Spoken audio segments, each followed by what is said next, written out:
I'm getting ready to go down an old street where I used to live as a child. Go ahead. And every time I go past this old house, I have different memories. And so I figured I would stop and talk a little bit about that time of my life. So my parents were married in 1961. I was born in 1963. And in 1962, they purchased this house for $14,000. Last week, I looked at the Zillow listing, and it's listed for $1,170,000. It's incredible, really. My mother planted that holly tree right there.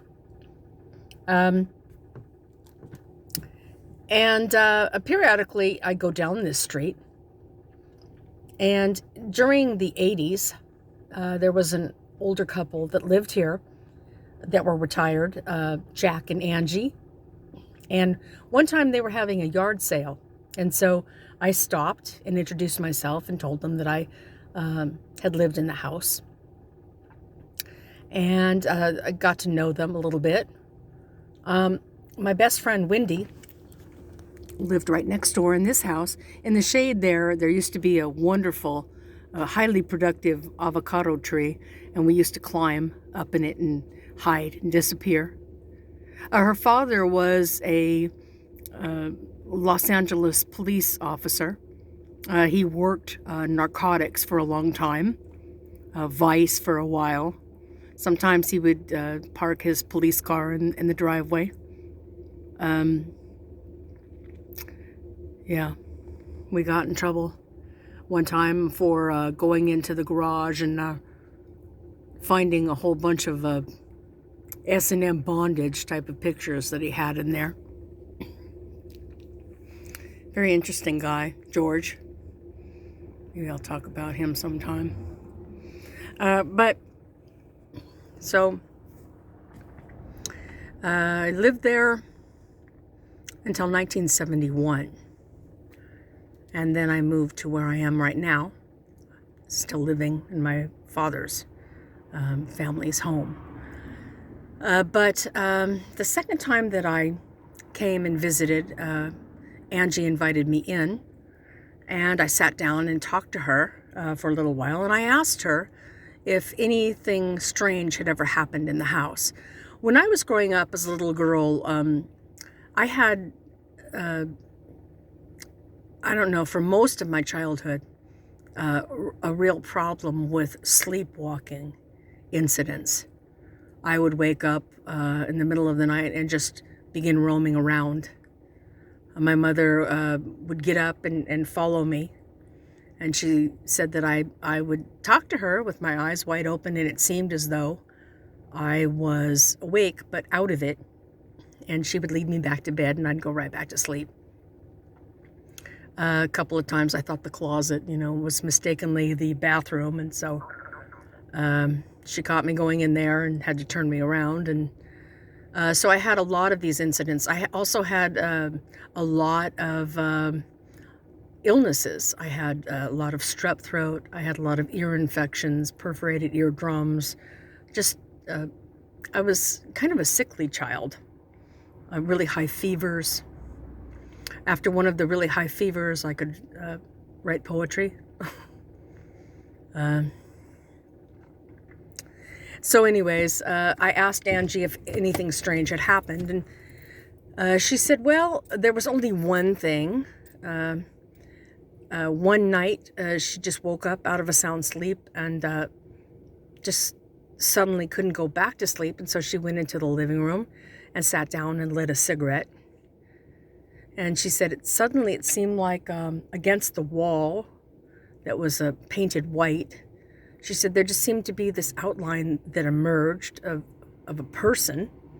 And it was a dark-haired young man who just kind of emerged. And he had this gleaming belt buckle that just kept reflecting and like shining and glinting to her. She didn't understand that he seemed happy. And like he wanted to tell her something, but she couldn't understand. So I told her about my oldest brother, Gary. We moved to where I'm at in 1971, and he moved there shortly thereafter. He tried a couple of places with roommates, and that didn't work out, and so he moved into our shed periodically, on and off, he would come and go. And so eventually, though, he committed suicide by hanging himself, and with his belt. He hung himself with his belt.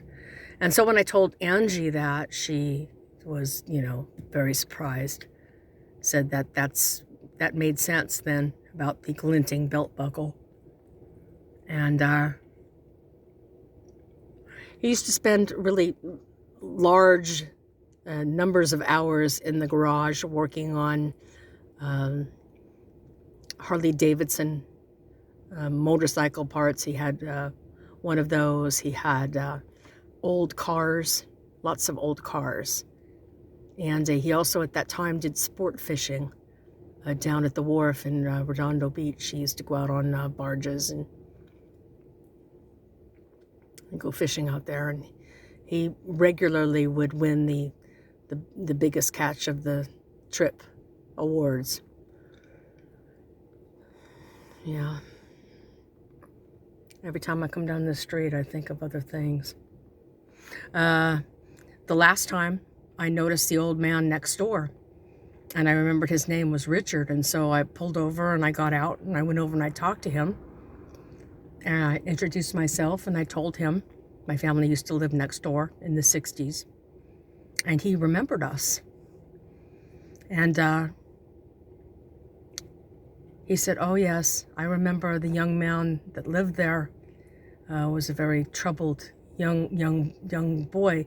Whatever happened to him?"